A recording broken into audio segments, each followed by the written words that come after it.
Namaskara. Welcome to Astabandhanam. Today we are going to read Chapter 11, Part 1, Class 7th, Science. यह video English medium के अंदर है. Chapter का नाम है Transportation in Animals and Plants. You have learned earlier that all organisms need food, water and oxygen for survival. जैसा कि आपने पहले पढ़ा था कि हर जीव को फूड यानी भोजन, वाटर यानी पानी एंड ऑक्सीजन यानी O2 चाहिए होता है सर्वाइवल के लिए. अगर उसको जिंदगी जीनी है तो ये तीन चीज़ कम से कम चाहिए ही चाहिए. They need to transport all these to various parts of their body. Further, animal need to transport waste to part from where they can removed. इन सभी चीज़ों को, इनको फूड को, वाटर को, ऑक्सीजन को भी ट्रांसपोर्ट करना पड़ता है various parts of our body के अंदर. बिकॉज किसी एक पार्ट को जरूरत है तो उसी तरह दूसरे पार्ट को भी उस चीज की मीन्स ऑक्सीजन की नेसेसिटी होगी. नेसेसिटी मतलब होता है आवश्यकता. Have you wondered how all this is achieved? तो आपने कभी सोचा ये सब होता कैसे है? लुक एट फिग और सिंपली फिगर 11.1. तो ये फिग है जो फिगर की शॉर्ट फॉर्म में, ध्यान रखिएगा आप. इसमें आपको एक बॉडी दिख रही है, ठीक है. उसके अंदर कुछ लाइंस दिख रही है जो ब्लू के अंदर है, कुछ लाइंस दिख रही है जो रेड के अंदर. जो रेड के अंदर जो आपको पतले पतले दिख रहे हैं वो नस टाइप होते हैं, ठीक है. उनको बोलते हैं आर्टरीज. Got it? और जो वेन्स जो ब्लू ब्लू होते हैं दिख रहे हैं आपको यहाँ पर ब्लू कलर के अंदर इंडिकेट हो रखे हैं. ये देखो, ये हो गया, ठीक है. ये जितना भी पूरी बॉडी के अंदर फैला हुआ है ये, इसको बोलते हैं वेन्स. तो ब्लू के अंदर कौन सा हो गया? वेन्स. और जो रेड कलर के अंदर शो कर रखा है ये हो गया आर्टरीज. आपको इतना याद रखना है. डायग्राम को अच्छी तरह देख लो. बीच वाला क्या हो गया? ये हो गया हार्ट, जैसे कि यहाँ पर इंडिकेट कर रखा है. ये हो गया हार्ट, ठीक है. ये ब्लू वाली होगी वेन्स और रेड वाली होगी artery. Got it? Let's move. Do you see the heart and the blood vessels? तो ये जो आर्टरीज और वेन्स है ना, ये सिंपली ब्लड वेसल्स के टाइप्स होते हैं, ठीक है. ब्लड वेसल्स टू टाइप्स की होती है. फर्स्ट हो गया आर्टरी और सेकंड हो गया वेन्स. हम इसके बारे में आगे पढ़ेंगे. पहले अपन देखते हैं क्या चीज. They function to transport substance and together form the circulatory system. इनका फंक्शन क्या होता है? ट्रांसपोर्ट करना सबस्टेंसेस को, ठीक है. जैसे कि न्यूट्रिशंस हो गए, आपके ऑक्सीजन हो गई and etcetera. And together form the circulatory system. जो आप ये पूरा देख रहे थे ना, ये पहले ये पूरा का पूरा डायग्राम आप देख भी पा रहे होंगे, नीचे लिखा हुआ है सर्कुलेटरी सिस्टम. तो ये जो पूरा हो रहा है इस बॉडी के अंदर सर्कुलेट कर रहे हैं, ठीक है. और कौन कर रहा है? तो आपके ब्लड कर रहा है. क्या कर रहा है? सर्कुलेट कर रहा है.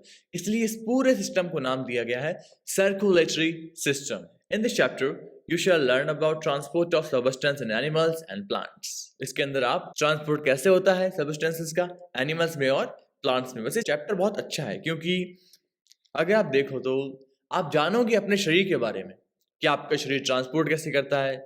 पेड़ कैसे ट्रांसपोर्ट करते हैं. आपका शरीर नाक से ऑक्सीजन पहुंचाता है फेफड़ों तक, उसके आगे क्या होता है इसकी जर्नी के बारे में भी आप जानोगे.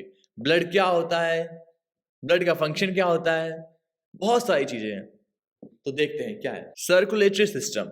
Blood. What happens when you get A cut on your body? क्या होता है जब आपकी बॉडी पे कट आ जाता है? सिंपली आपको पता है ना. सोचो आप, जब आपकी बॉडी पे कट आता है तो क्या होता होगा? खून बाहर निकलेगा. और किसी के बहुत कम खून है तो भी थोड़ा बहुत खून तो बाहर निकलेगा ही निकलेगा. कट बड़ा है तो ज्यादा खून बाहर निकलेगा. ये चीज है. Blood flows out. सिंपली इसका मतलब ये होता है ब्लड बाहर आ जाएगा. But what is blood? अब क्वेश्चन ये है कि ब्लड है क्या. कभी आपने सोचा ब्लड क्या है? आप कह सकते हो खून, लेकिन खून का मतलब अलग होता है. अगर आप हिंदी में जाओ और शाब्दिक अर्थ देखो खून, तो खून अलग चीज है. वैसे ब्लड को हिंदी में कहते हैं रक्त. तो आपको याद रखना है blood is the fluid which flows in blood vessels. Blood वो फ्लूइड है जो ब्लड वेसल्स के अंदर फ्लो करता है. फ्लो मतलब बहता है, ठीक है. तो आप सिंपली कह सकते हो, अगर कोई भी आपसे पूछे कि ये ब्लड क्या होता है, तो आप बोल सकते हो कि ब्लड वो फ्लूइड्स है जो ब्लड वेसल के अंदर बहता है. दो टाइप की ब्लड वेसल होती है, आपको ध्यान होगा. पहला कौन सा है? आर्टरीज, और दूसरा वेन्स. अब आगे पढ़ते हैं. It transport substances like digested food from the small intestine to other parts of the body. It carries the oxygen from lungs to the cells of the body. It transport waste for removal from the body.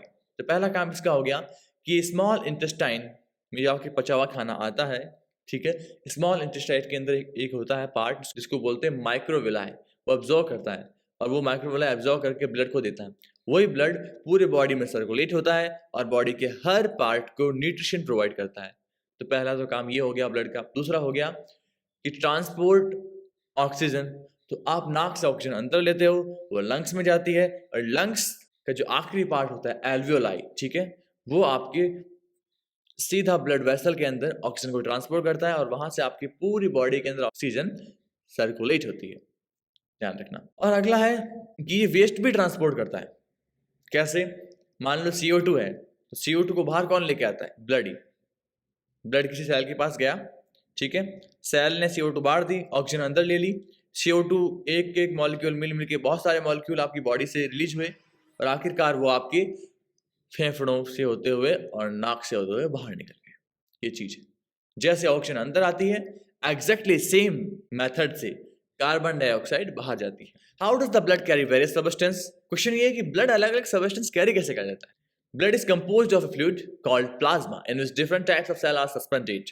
Blood एक ऐसे fluid से composed मतलब बना होता है या निर्मित होता है, ठीक है, जिसको कहते हैं प्लाज्मा। इसके अंदर different different types of cell suspended होती है। सस्पेंडेड मतलब तैर रही होती है। एक वर्ड है सस्पेंड। ये आपको मेरे को पता करके इसी प्लेटफॉर्म के ऊपर आंसर प्रोवाइड करना है अभी के अभी। तो पहली पूछ रही, why is the colour of blood red? Blood का कलर रेड ही क्यों होता है? इसका कारण है ब्लड के अंदर हीमोग्लोबिन प्रेजेंट है, इसलिए वो रेड कलर का शोन होता है, मींस दिखाई देता है। अगर हीमोग्लोबिन नहीं होगा ब्लड के अंदर तो ब्लड का कलर रेड नहीं होगा। और अब पूछे कि हीमोग्लोबिन रेड क्यों होता है? तो हीमोग्लोबिन के अंदर आयरन प्रेजेंट होता है, इसलिए, ठीक है, ये आप याद रख सकते हो। ब्लड कैसा होता है? रेड। ब्लड रेड क्यों होता है? क्योंकि ब्लड के अंदर सबसे ज्यादा आरबीसी पाई जाती है। RBC means red blood sales या फिर रेड ब्लड कार्पल्स। हिंदी में बोलो तो आप कह सकते हो लाल रक्त कणिकाएं। इसका एक और नाम है एरिथ्रोसाइट्स। आप इन सब के नाम लिख सकते हो आपके नोट्स के अंदर। याद रखना, आपको अच्छे नोट्स बनाने हैं। ब्लड रेड इसलिए होता है क्योंकि इसके अंदर होता है आरबीसी। आरबीसी रेड क्यों होता है? उसके अंदर होता है हीमोग्लोबिन। हीमोग्लोबिन रेड क्यों होता है? उसके अंदर होता है आयरन। तो आगे पढ़ते हैं। One type of cell are the red blood cells. देख लीजिए आ गया RBC, which contains a red pigment called hemoglobin. Hemoglobin binds with oxygen and transport it to all parts of the body and ultimately to all the cells. Haemoglobin क्या करता है? Binds मतलब oxygen को bind करता है, बांधता है, और इसके सभी पार्ट्स, क्योंकि आपको पता होगा हीमोग्लोबिन कहाँ? जहां आरबीसी। आरबीसी कहाँ? जहां ब्लड। तो जहां जहां ब्लड जाएगा वहां वहां आपके हीमोग्लोबिन ऑक्सीजन को कैरी करते हुए पहुंचा ही देगा, मीन्स ट्रांसपोर्ट कर ही देगा अल्टीमेटली सभी सेल्स तक। It will be difficult to provide oxygen efficiently to all the cells of the body without hemoglobin. अगर आपको पूरी बॉडी की सेल्स को ऑक्सीजन प्रोवाइड करना है तो बिना हीमोग्लोबिन के बहुत हार्ड है, क्योंकि हीमोग्लोबिन के अंदर ही वो कैपेसिटी होती है कि वो ऑक्सीजन को ज्यादा से ज्यादा कैरी कर सके। सब सेल्स के पास नहीं होती है। बॉडी के अंदर ट्रिलियंस ऑफ सेल्स है, but only limited numbers of cell. Limited means कुछ सेल्स के पास ही ये कैपेबिलिटी होती है कि वो ऑक्सीजन को ज्यादा कैरी कर सके, और वो कैपेबिलिटी होती है रेड ब्लड सेल के पास, क्योंकि उनके पास होता है हीमोग्लोबिन। ये कारण है। The presence of haemoglobin makes blood appear red, और हीमोग्लोबिन प्रेजेंट होता है इसलिए उनका रंग कैसा होता है? लाल। आगे चलते हैं।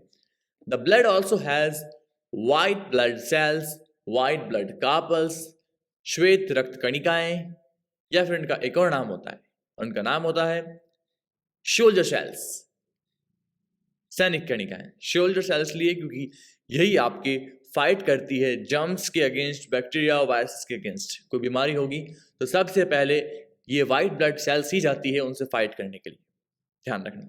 The blood also has white blood cells WBC which fight against germs that may enter our body. तो आपको खांसी जुकाम हो, आपको कोई भी बीमारी हो, व्हाइट ब्लड सेल ही आपकी इम्यून सिस्टम का सबसे इंपॉर्टेंट पार्ट है, क्योंकि यही आपकी लड़ने जाती है किससे? जर्म्स के against. Got it? Bujo fell down while playing a game and his knee got injured. Blood was coming out from the cut. After some time, he noticed that bleeding had stopped and a dark red clot has plugged the cut. Buzu was puzzled about this. Buzu क्या हुआ, खेलते हुए गिर गया. उसके नी means होता है घुटना. उसके घुटने में चोट आ गई. वहां से खून आ रहा है. ठीक है. कुछ टाइम बाद क्या हुआ कि खून तो रुक गया, लेकिन वो पूरा पार्ट डार्क रेड हो गया. एक डार्क रेड क्लॉट जम गया, जैसे आपके होता होगा कभी कभार, और खून आना बंद हो गया. अब वो जो सोच रहा है कि ऐसा क्यों हुआ, देखते हैं क्यों हुआ. वैसे आपने भी देखा होगा, जब भी आपके लगती है तब सिंपली आपके भी खून आता है पहले, फिर रुक जाता है. इसका कारण क्या है? बहुत अच्छा क्वेश्चन है, जानते हैं. इसको हमेशा याद रखना कि क्यों खून रुक जाता है. The clot is formed because of the presence of another type of cell in the blood called platelets. तो ब्लड के अंदर जो प्लेटलेट्स नाम की सेल्स होती है, उनके कारण एक क्लॉट फॉर्म होता है और इसी के कारण ब्लड बाहर नहीं आता है. और एक अच्छा क्वेश्चन है आपसे, क्लॉट का एग्जैक्टली हिंदी अर्थ क्या होता है, वो आपको पता करके मेरे को बताना है, वो भी इसी प्लेटफॉर्म पर. वीडियो रोकिए, पता कीजिए डिक्शनरी से और बताइए. Blood vessels, there are different types of blood vessels in the body. You know that during inhalation, a fresh supply of oxygen fills the lungs. Oxygen has to be transported to the rest of the body.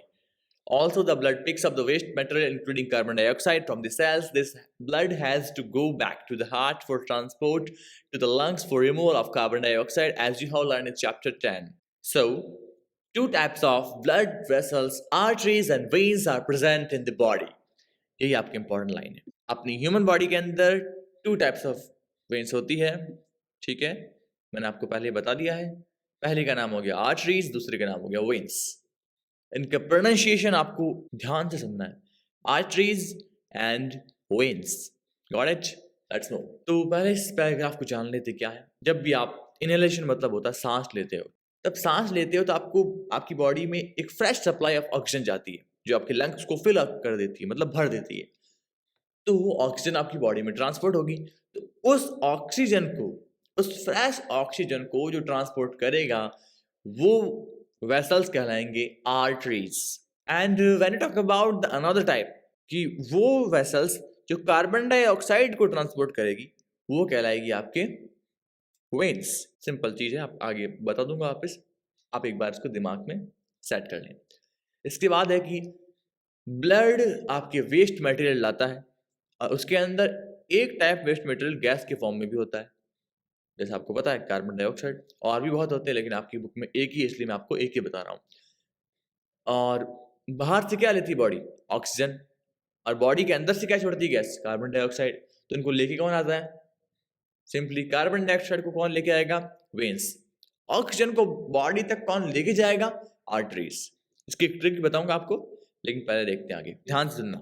Oxygen Lee, lungs तक गई. Lungs में जो पिछली veins है, जो खराब oxygen लेके आ रही है, राइट? वेन्स क्या लेके आती है? सोचो आप, ऑक्सीजन या कार्बन डाइऑक्साइड? जल्दी सोचो. वेन्स ऑक्सीजन नहीं, कार्बन डाइऑक्साइड लेके आती है, और आर्टरीज आपके ऑक्सीजन लेके जाती है. तो आर्टरीज तो क्या होगा? ऑक्सीजन ले जाएगी, और वेन्स क्या करेगी? कार्बन डाइऑक्साइड छोड़ देगी. तब आप जैसे ही सांस बाहर निकालोगे, तो वो की वही कार्बन डाइऑक्साइड जो आपकी वेसल्स ने छोड़ी थी, कौन सी वेसल्स ने? वेन्स ने. ठीक है, वही आपकी बॉडी से बाहर निकल जाएगी. मीन्स एक्सक्रिएटेड, उत्सर्जित हो जाएगी हिंदी के अंदर. Arteries carry oxygen-rich blood from heart to all parts of the body. ये आपको अंडरलाइन करना है. Arteries आपके एक ऐसे ब्लड को कैरी करती है जो ऑक्सीजन के अंदर रिच हो. रिच मतलब इसके अंदर ऑक्सीजन ज्यादा प्रेजेंट हो. ठीक है, अगला देखते हैं. Since the blood flow is rapid and at a high pressure, the arteries have a thick elastic walls. Blood flow rapid होता है, बहुत तेज होता है, हाई प्रेशर पे होता है, इसीलिए आर्टरीज की जो वॉल्स होती है वो थिक होती है, इलास्टिक वॉल्स होती है. थिक मतलब मोटी, इलास्टिक वॉल्स होती है. कारण ये, पाइप देखा होगा कभी आपने, अगर ज्यादा प्रेशर आया और पाइप उसको फ्लो नहीं कर पाया, तो पाइप फट जाएगा. ठीक है, इसीलिए आपकी बॉडी के अंदर जब आर्टरीज से ब्लड फ्लो होता है लंग से निकलने के बाद, ठीक है, जिसके अंदर ऑक्सीजन अमाउंट बहुत ज्यादा रिच होता है, तो उनमें आपको ध्यान रखना है कि प्रेशर हाई होता है, तेज होता है, रैपिड. इसलिए आर्टरीज की वॉल थिक होती है ताकि वो फटे ना. अगर थिक नहीं होती तो फट भी सकती थी. तो आगे देखते हैं। Activity 11.1, middle and index finger of your right hand on the inner side of the left wrist, can you feel some throbbing movement? तो फर्स्ट ऑफ ऑल मेरे को थ्रॉबिंग का मतलब बताना इसी प्लेटफॉर्म पर। Why do you think there is a throbbing? आप क्यों सोचते हैं वो थ्रॉबिंग हो रही है? This throbbing is called the pulse and it is due to blood flow in the arteries. तो ये आपको अंडरलाइन करना है। Got it? यहाँ से यहाँ तक। This throbbing is called the pulse and it is due to the blood flow in the arteries. कर लिया आपने? इसको नोट्स में भी इंक्लूड करना है, ध्यान रखना। Count the number of pulse beat in 1 minute. अब आपको क्या करना है कि आपकी पल्स को काउंट करना है 1 मिनट के अंदर। तो आपने क्या किया, ये आप क्या हो गया लेफ्ट हैंड, ठीक है, देख पा रहे होंगे आप, ये हो गया आपके राइट हैंड।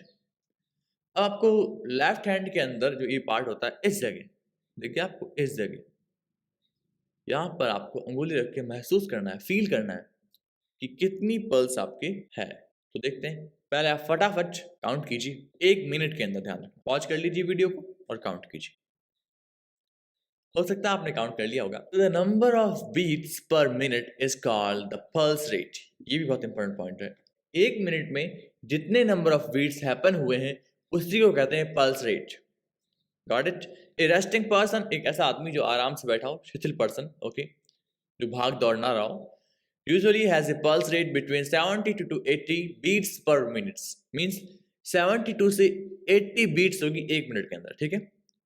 और आप अपनी बॉडी में अलग अलग पार्ट्स में भी पल्स चेक कर सकते हो, क्योंकि पल्स एक जगह नहीं होती, केवल बहुत सारी जगह होती है। Record your own pulse beats per minute and those of your classmates. तो आपको अपनी पल्स रेट और अपने क्लासमेट की पल्स रेट को कैलकुलेट करना है। अब पल्स रेट क्या होता है? वो रेट जो 1 मिनट में नंबर ऑफ बीट्स हुए थे, मीन्स 1 मिनट में मान लो अगर आपकी 90 होता है तो आपकी क्या हो जाएगा, 90 हो जाएगी पल्स रेट, ठीक है, ध्यान रखना। Veins are the vessels which carry carbon dioxide as blood from all parts of the body back to the heart. The veins have thin walls. There are valves present in the veins which allow blood to flow only towards the heart. Veins वो vessels होते हैं जो carbon dioxide से rich blood को पूरी body से लेकर वापस हार्ट के पास जाते हैं। मैंने आपको बताया था ना, वेन्स में क्या कैरी होती है, कार्बन डाइऑक्साइड। आर्टरीज में क्या कैरी होती है, क्या होती है, ऑक्सीजन ज्यादा होती है आर्टरीज में, और वेन्स में कार्बन डाइऑक्साइड ज्यादा होती है, ध्यान रखना। The veins have thin walls, there are walls present in the veins. तो वेन्स के अंदर क्या होती है, थिन होती है, पतली होती है, क्योंकि उसमें इतना प्रेशर नहीं होता है, और फ्लो भी थोड़ा धीरे होता है, थोड़ा धीरे, ना कि पूरा धीरे। पूरा धीरे होगा तो आदमी मर जाएगा, पूरा धीरे मतलब बंद हो जाएगा ना, इसलिए। अब आपको एक डायग्राम देखते हैं अपन, फिगर 11.3। तो इस डायग्राम में आप देख पा रहे हो, पहली एक अच्छी चीज है, इस वर्ड का प्रोनाउंसिएशन क्या है पता करना है आपको, और इसका मतलब क्या है पता करना, ठीक है। तो ये आपके हो गया लंग्स, ये हो गया पल्मोनरी आर्टरी, पल्मोनरी वेन्स, ये हो गए आपके वेन्स, ये हो गई आर्टरीज, ये होगी कैपिलरीज। तो ये ध्यान रखना है, वेन्स वो चीज होती है जो आपके क्या करती है, सिंपली यहां से देखते हैं, आपने ऑक्सीजन ली, लंग्स के पास आई, लंग्स से ऑक्सीजन गई यहाँ पर, मीन्स आपकी आर्टरीज में गई, ठीक है, और आर्टरीज ऑक्सीजन को क्या कर रहा है, फ्लो कर रहा है।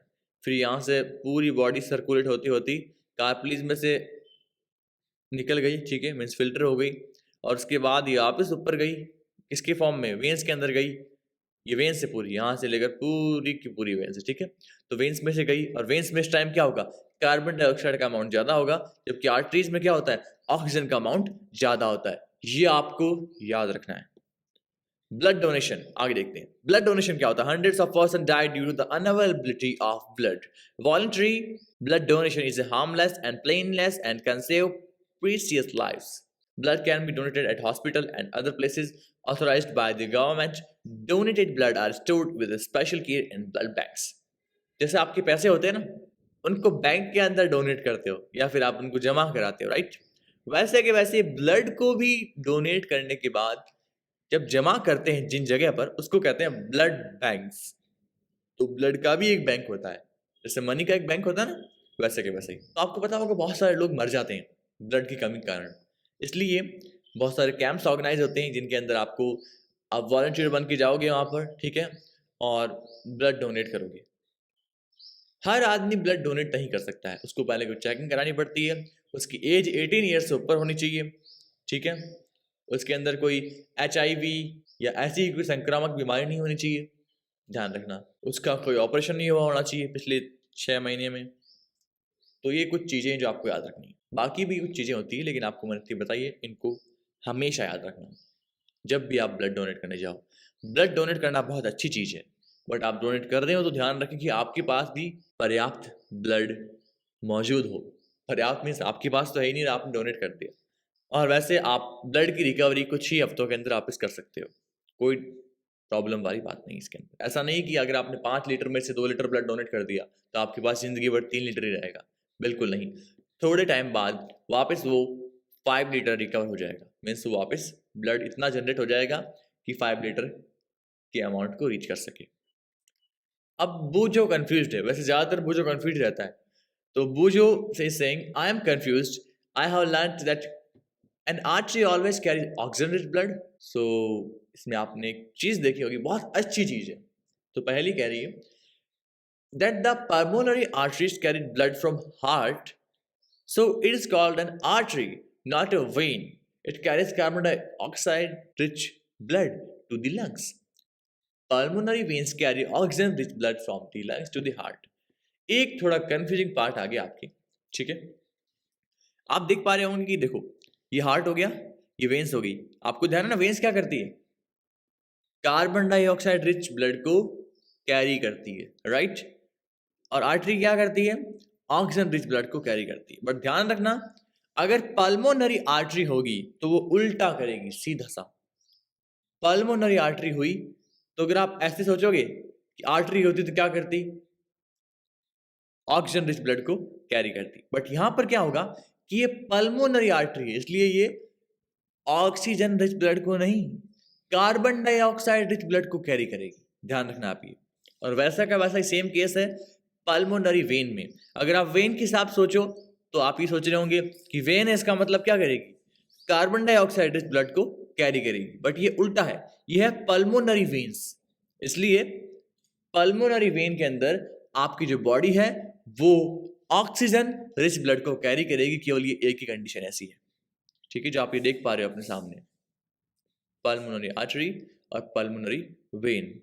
बाकी जो वेन्स होती है, सिंपली ये वाला देख पा रहे होंगे आप, वो आपके कार्बन डाइऑक्साइड रिच ब्लड को ही कैरी करती है, और ये जो बाकी आर्टरीज है ये आपकी ऑक्सीजन रिच ब्लड को ही कैरी करती है। सिंपली अगर ऐसे बोलें, वेन्स क्या करती है, कार्बन डाइऑक्साइड रिच ब्लड को कैरी करती है, आर्टरी क्या करती है, ऑक्सीजन रिच ब्लड को कैरी करती है, ठीक है। बट अगर पल्मोनरी आर्टरी और पल्मोनरी वेन आ गया तो उसमें सिस्टम उल्टा हो जाएगा। आपको सिंपल सा याद रखना है, ज्यादा कुछ याद रखने की जरूरत है ही नहीं। तो do you see the arteries divide into smaller vessels, बिल्कुल आप देख रहे होंगे, यहां से यहां जाओ, छोटे छोटे वेसल में होगी ना डिवाइड, क्यों हुई है, on reaching the tissue they divide further into extremely thin tubes called capillaries. तो आर्टरीज तो बहुत बड़ी होती है, अगर आप कैपिलरीज के कंपैरिजन में बात करोगे तो आर्टरीज बड़ी होगी। इसलिए क्या होता है कि आर्टरीज भी बहुत सारी कैपिलरीज में डिवाइड होती है, वो कैपिलरीज आपकी जाती है और आपकी ब्लड को each and every part of the body तक पहुंचाती है। कैपिलरीज, आर्टरीज तो कुछ लिमिटेड पार्ट में ही अवेलेबल होती है, आगे जो जाती है होती है कैपिलरीज, ध्यान रखना। जैसे होता है ना, पीएम कौन है, नरेंद्र मोदी, लेकिन पीएम हर जगह अवेलेबल नहीं है। उसके बाद सीएम अवेलेबल है, सीएम भी हर जगह अवेलेबल नहीं है, स्टेट वाइज तो है, लेकिन उसके बाद आपकी जो उससे छोटी पोस्ट पे है वो अवेलेबल है। वैसे क्या वैसे आपकी बॉडी के अंदर होता है। आर्टरीज हर जगह अवेलेबल नहीं है, कैपिलरीज ऐसे आगे ब्लड को फ्लो करती है। The capillaries join to form veins which empty into the heart. और यही कैपिलरीज क्या करती है, एक साथ जुड़ के वेन्स बनाती है आगे, और यही कहा जाता है हार्ट में। और जितना भी गैस की फॉर्म में कार्बन डाइऑक्साइड प्रेजेंट होता है उस बाहर निकाल देता है।